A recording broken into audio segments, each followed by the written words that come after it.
Hi, welcome to The World in Simple English. My name is Cheryl. Please see my pinned comment for a transcript of this video.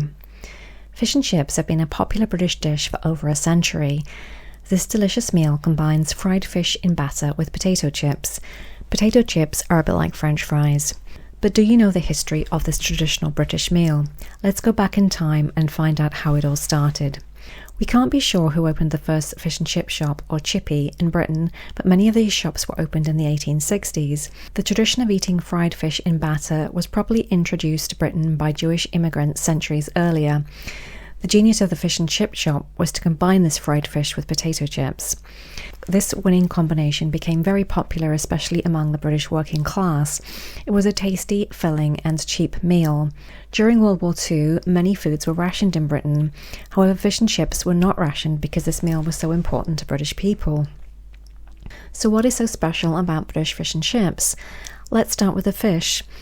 First, it is dipped in a batter, usually made with flour and water. Then it is deep fried until the batter is crispy. Next we have the chips. British chips are thicker than French fries. This makes them soft on the inside but crunchy on the outside.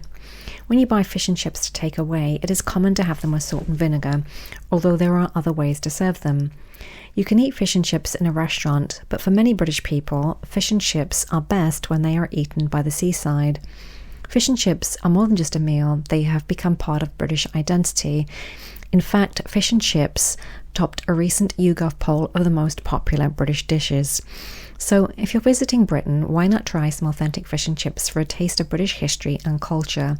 Another option is to make a healthier version of fish and chips at home using a recipe from the National Health Service or NHS. I'll leave a link in the description of the video. Thanks for watching. If you liked this video or if you learned something new, please like and subscribe.